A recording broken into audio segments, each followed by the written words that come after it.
Morning everyone, and welcome to Elim Christian Centre's online service. This morning obviously we're still in lockdown, so we're going to spend some time in praise and worship, honouring our Father this morning.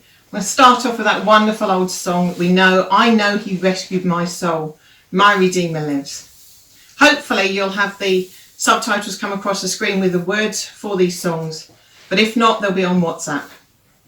Let's praise together.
Shaken, for we trust in our God, and through his unfailing love we will not be shaken. Amen.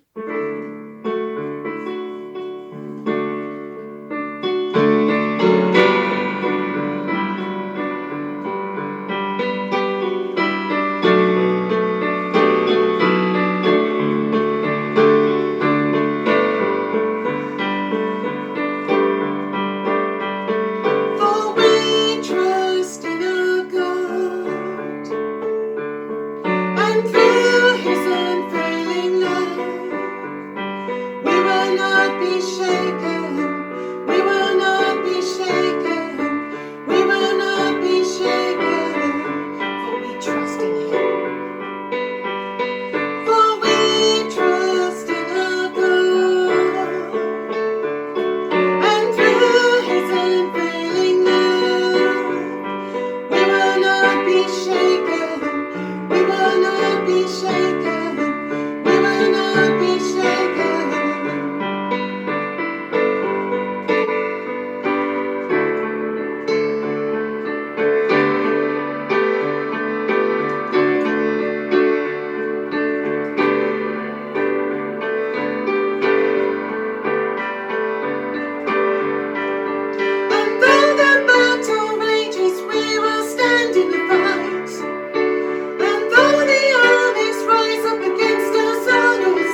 be shaken.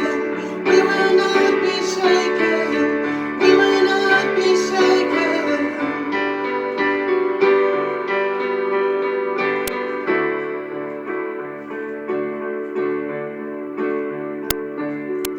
All those against him will fall. Our God is stronger. He can do all things. Come on, declare it. No higher name we can call. Jesus is greater. He can do all things. All those against him will fall. Our God is stronger. He can do all things. No higher name we can call. Jesus is greater. He can do all things. But we trust. Oh, we trust in our God. And through his unfailing love, we will not be shaken. We will not be shaken. We will not be shaken.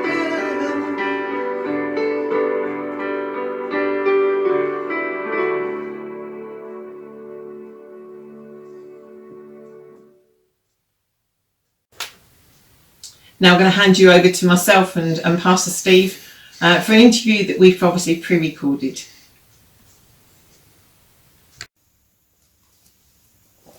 Hi everyone, we're just having a little time together today, Debbie and I. She's just arriving on the scene.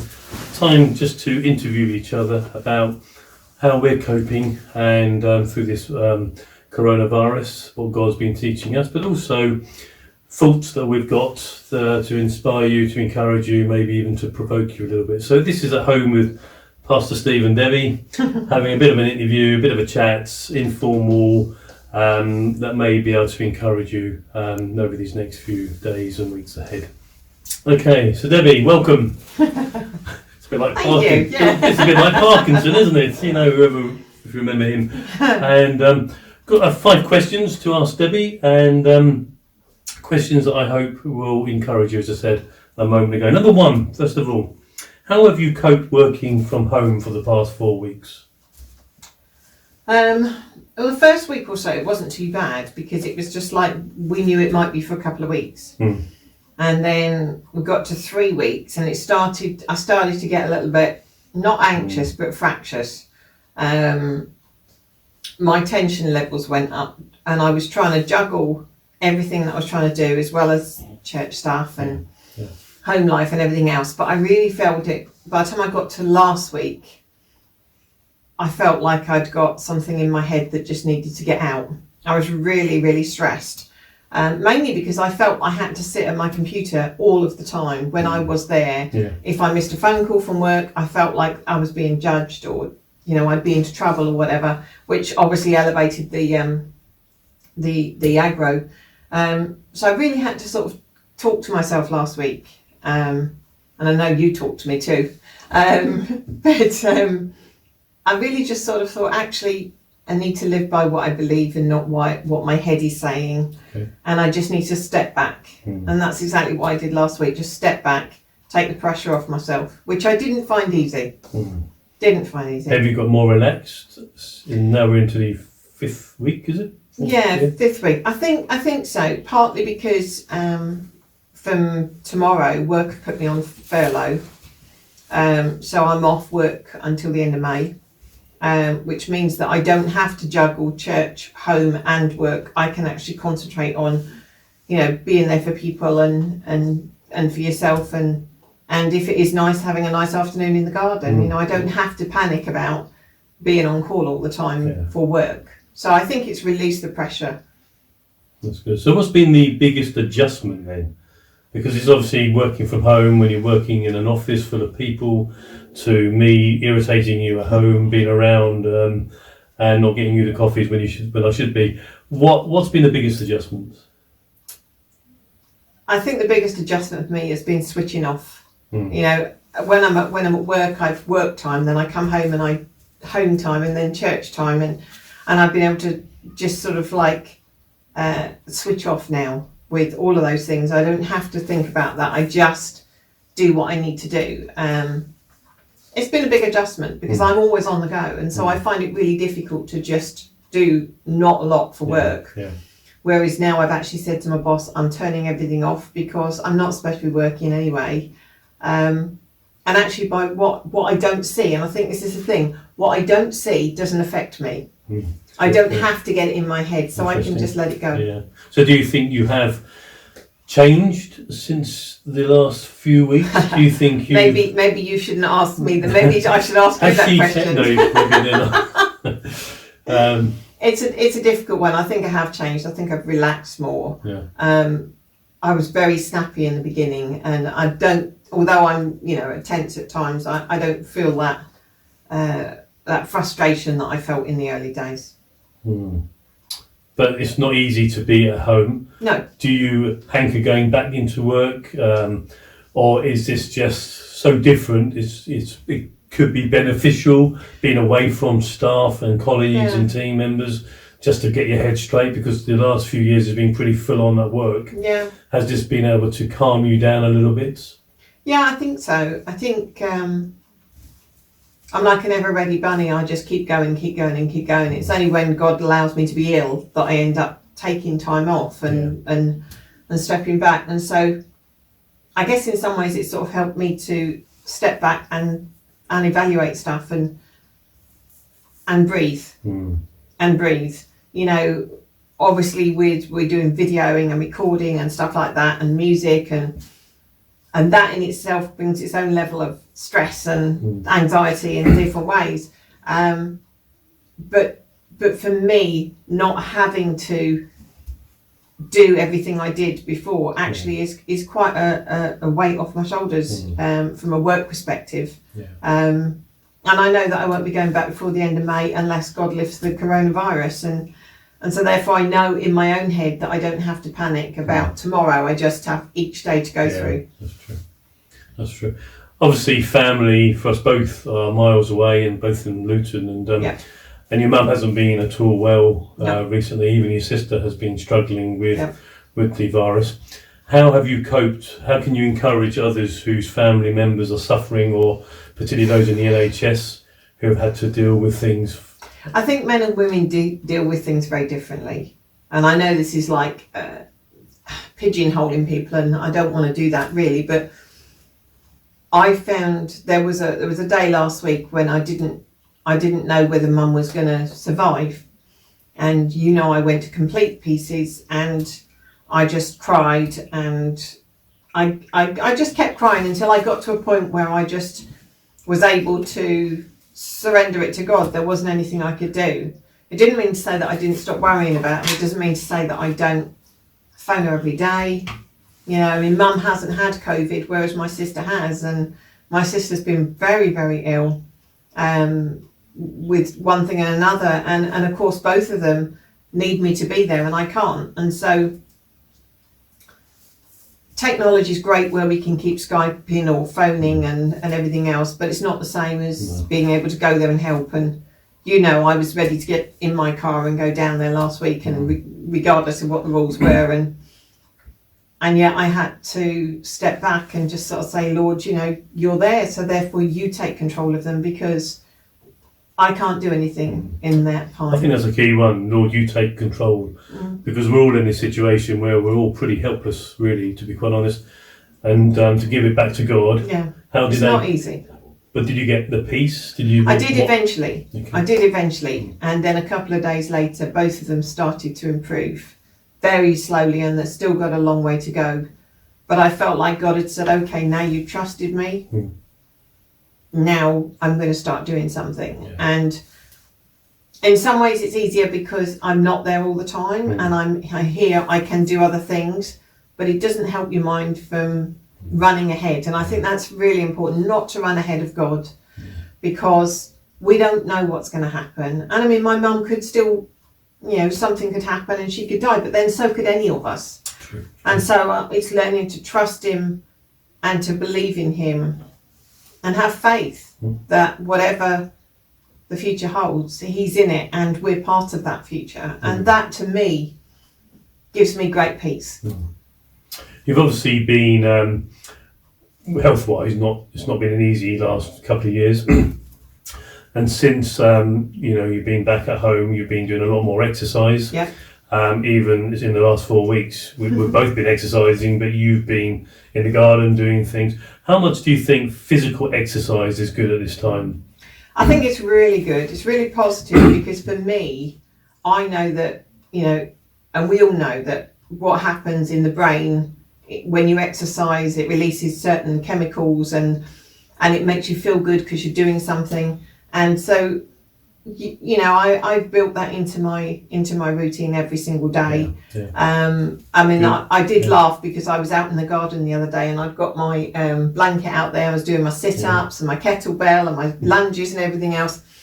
And I noticed one of the neighbours hanging out the window looking at me. So I'm sure they had a laugh. But it's important because it's my normal routine. Maybe routine. they were inspired. Maybe they were inspired. Yeah. But it's my routine. And I think that for me is the most important thing in this period for me has been keeping my routine. And that means getting up at the same sort of time, having breakfast, having coffee, and whatever. making your coffee, bringing it up. Yeah. Very good. Yeah, no, that's good. But spending time doing the normal things I would do during the day. And then when we get to 5, 6 o'clock, having dinner, and then our evenings are our evenings that we always used to have anyway. And yet my routine means that I can exercise, I can get to the shop if I need to, I can make phone calls, do Skypes, whatever it may be, but it gives me things to look forward to, and it means that I don't panic and run ahead of God. Yeah, well, that's good. So in this isolation period, what's been the biggest struggle? You've touched on a few things, but what's been the biggest struggle? Because obviously this is a completely different ball game for all of us, being together constantly. We're used to being together, but when it's 24 hours a day, ladies and gentlemen, it's a bit of a nightmare. And, please lift this virus, Lord. And so how have you, what is the biggest struggle? Because, it's not been an easy time. I think for me, the biggest struggle is being confined. I'm on the go all the time. I'm out of the door. I get up at 6:30 normally. By 7:30 I'm off to work.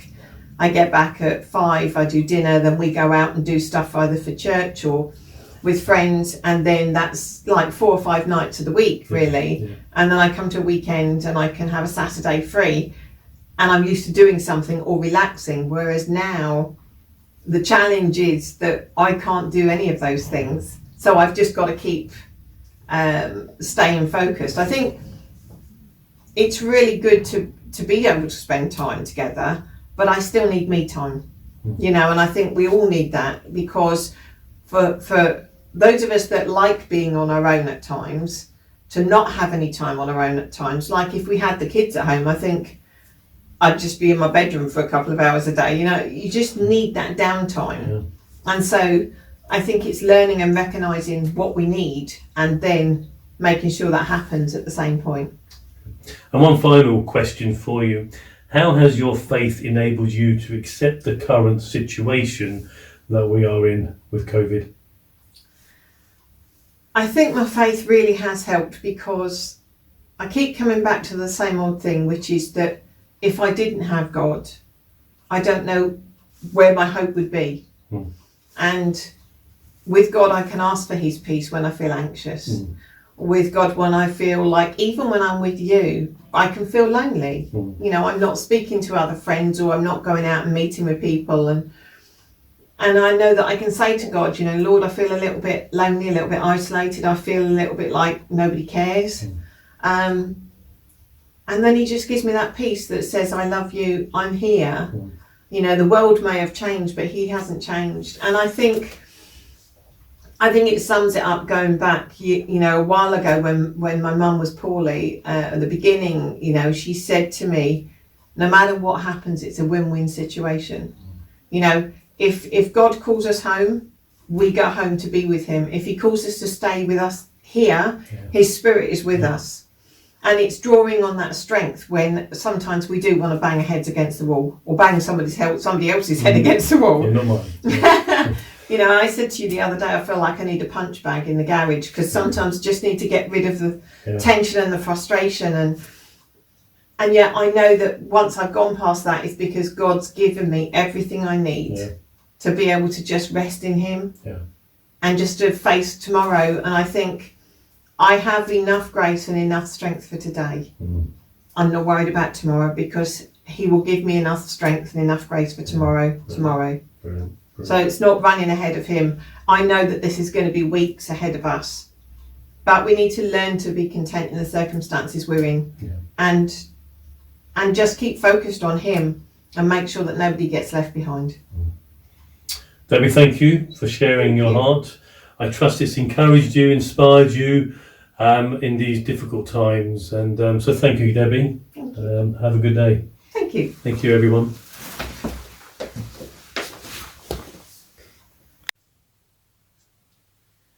Welcome back. We're going to spend a little bit of time in worship now and just centre ourselves and our thoughts and our hearts on the Lord right now and see where we need to just feel him.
just thank you right now.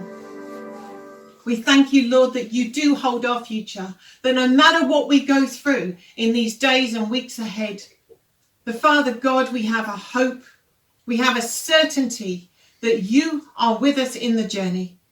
That, Lord, you live, you are still reigning, still on the throne. And Father, for that we give you all the thanks and all the praise. In Jesus' name, amen.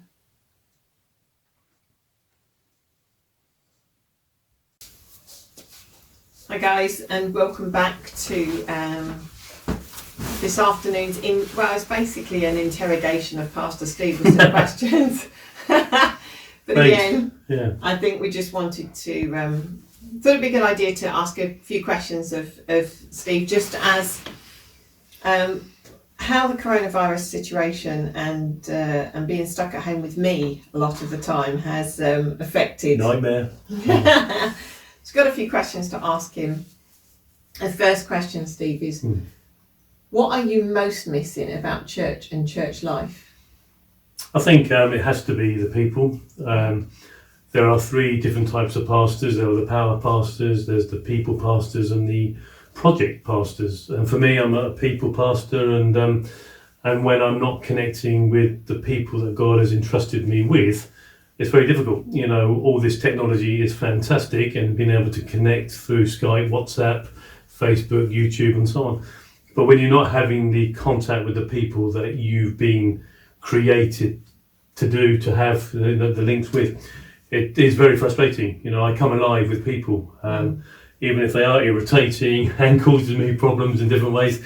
I still love people, and when I'm not in that working in that capacity, particularly on a Sunday, I'm not really fulfilling the role that God's called me to do. So yeah, I struggle with that. So I think it's been the lack of people involvement and interaction with personal, you know, not the Skype links and so on. Yeah. So the tactile side of very much the tactile. You know, I come alive with the tactile stuff, and you know, I miss that. So I'll never underappreciate it again, or never take it for granted, because there's something very special about people, and when I'm not having that contact with them, I feel that I'm only doing part of my job. Yeah.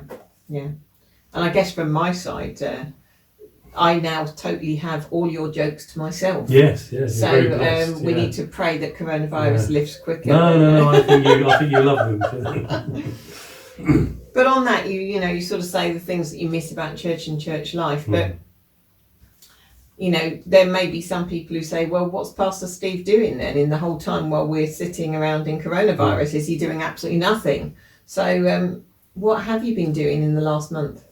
Well, obviously through the videos you can see me doing some talks, services with you, and then... Can I just stop you there? How long does it take to do the talks and the services? Well, the talks are different because you cannot prepare a sermon in the same way you do for a Sunday. With the Sunday you have the interaction, and you can speak differently when people are with you in that way.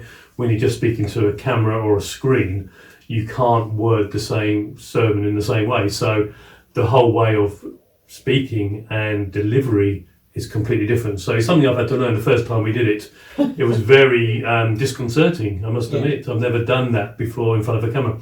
So then, but over the last 3 weeks, we've got more relaxed with it. I've got a better understanding, and being able to work out how it works through camera. So yeah, it's all been difficult. So how do I spend my time? The lady across the road said to me, Steve, you must be very nice and easy for you at this moment. And I said, well, actually, it's more busy than it's ever been. Not that I haven't been working, ladies and gentlemen, I have. But I think with the videos and the pressure to get it right, not right, spiritually right, and how it comes across right, but just to get it on the screen, as you will know, and how Rupert, Susie and Sophie will know, it's a real challenge. Yeah. And if you do make a mistake and you've done 20 minutes of a recording, that's a lot of pressure and a lot of work to redo. There has been some funny outtakes with things that we have done. We haven't had the time to show them. But yeah, I think, you know, the work has gone up because I've had to find different ways of being able to communicate with people, Skype, WhatsApp, writing messages, when normally I may just say something to somebody, and now having to write things and then prepare sermons in a different way has taken more time. So very busy, obviously spending time with you. We've spent more time playing Scrabble than anything, and Debbie seems to win every game. So I need some help with that one. There's also family links, family contacts as well that we've had to do, and but just also preparing for the next video, for the next thought, for the next Skype, for the next ideas to keep us all linked together, keeping us all connected, but also to keep it fresh and not to carry on doing the same things over and over, and trying to, like with the interview and with the quiz as well. So yeah. So if I was to ask you, what one word would you sum up the COVID period with? I think it would be the word I think that you used in the last video, trust. And that's not just because it's easy, you said it and there's copy. I actually put this together a little while ago, thinking about questions and what God would be, how God would be speaking to me, and what was the one word, and it was the word trust. Just a couple of weeks ago, it was trust that kept coming, because as I said earlier, everything is out of our hands.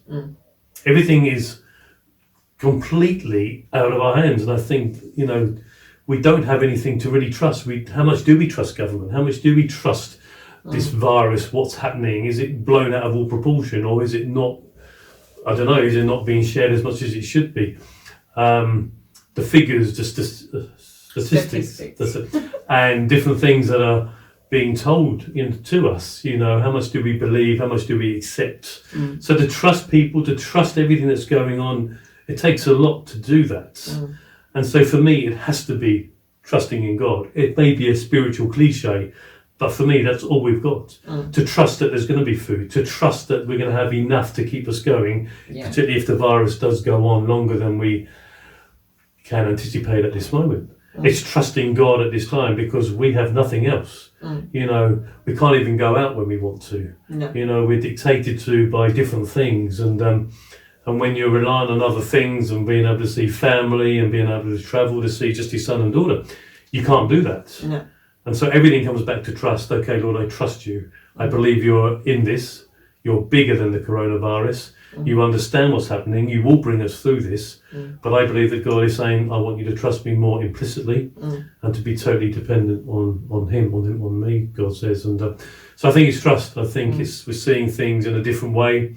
And if we don't have trust, we're not going to cope, because it's our trust in God that will enable us to rise above everything that comes our way. And I guess you've had to exercise that trust with Naomi being in the COVID theatres at the moment.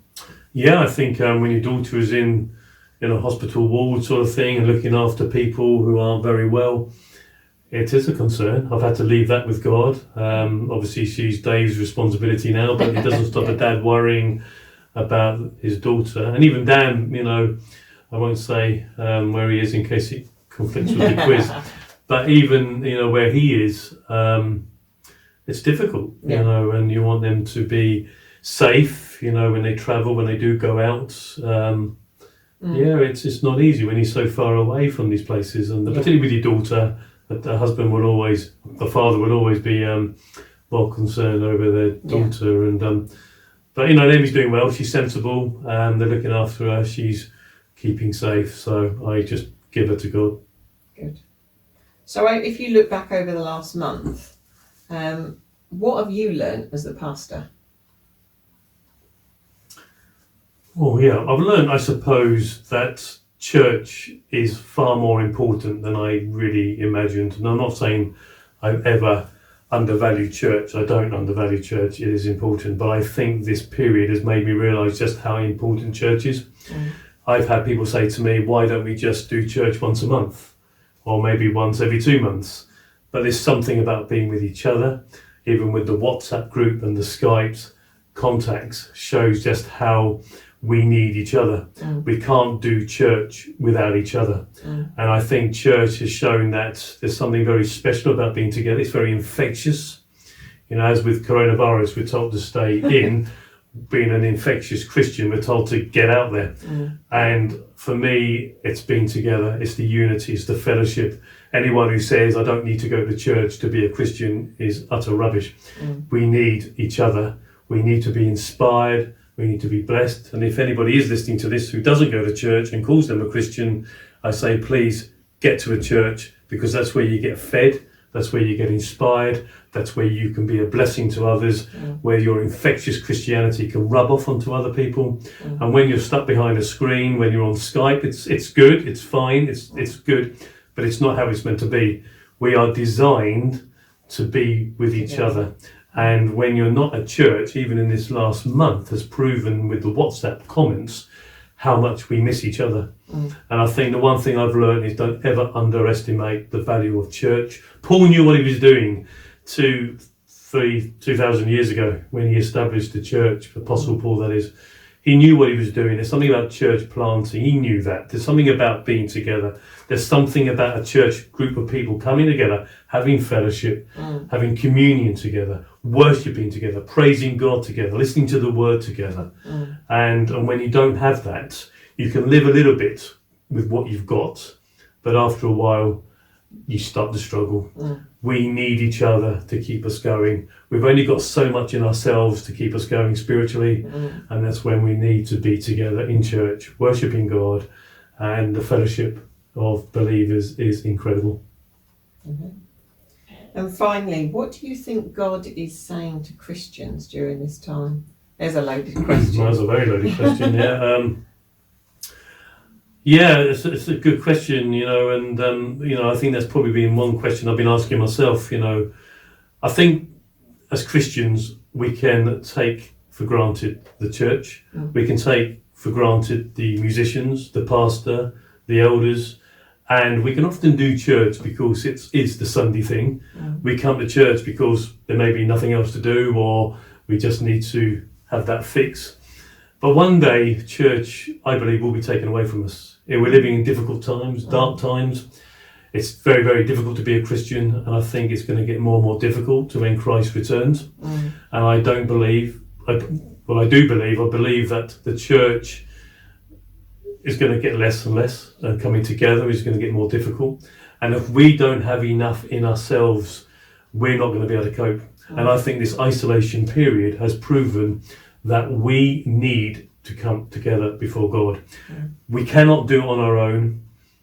We need to learn how to do it on our own. We're very blessed when we're at church.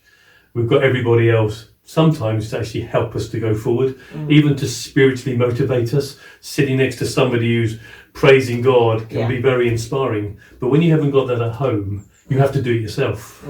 And you have to be motivated to do it yourself. And you have to get the Bible out and do it yourself. And I think there's coming a time when if we don't do it ourselves, we will fall away from God. We're going to have to do it ourselves to stay connected with God. And if we don't, I think we're going to stagnate. And so I think this period of time has said how much we need to do it ourselves and not be reliant on the pastor or his wife or an elder or the worship team. We have to do this, and I think that's been the biggest thing for me. So really, you're saying that we need to grow during this time. We need to grow to be closer to God, and to use this time to get closer to God, because we don't always have each other at home with each other, and it would be good to do that. Yeah, I think it's all about spiritually developing ourselves, being more spiritually mature. It's about being able to do it for ourselves and not doing other people doing it for us. And I think as the world goes on, as life goes on to the day that Christ does return, we are going to have to look to ourselves to get what we need to go forward in our faith. And I think this has been a very good learning curve, and hopefully this will take us forward when we go back to normality, when we get back to church. People won't just come to church because, hey, the worship group's going to lead me into worship. I will be so keyed up in worship and in praise that I will be instigating it. Not me, generally people will be instigating it because of what they've learned and how they've had to do it. And so that's my prayer, is that we will learn through this and not take things for granted, and to appreciate where we are at, but also to be provoked to not take our faith lightly. Lovely. Thank you very much. Exciting times ahead. Thank you very much. You are released to go and make a cup of coffee. Thank you. God bless you. Thank you very much.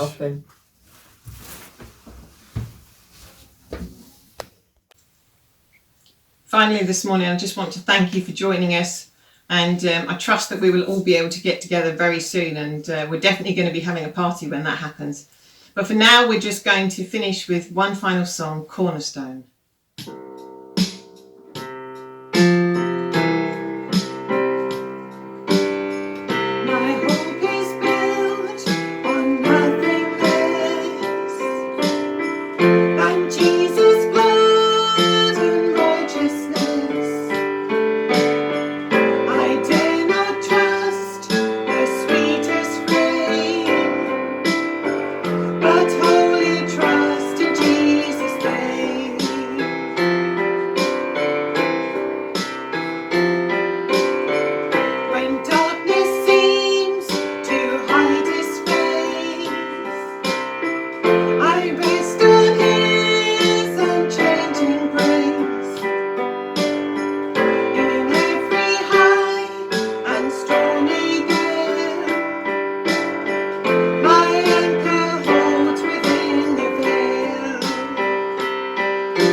Bless you guys. See you all again soon.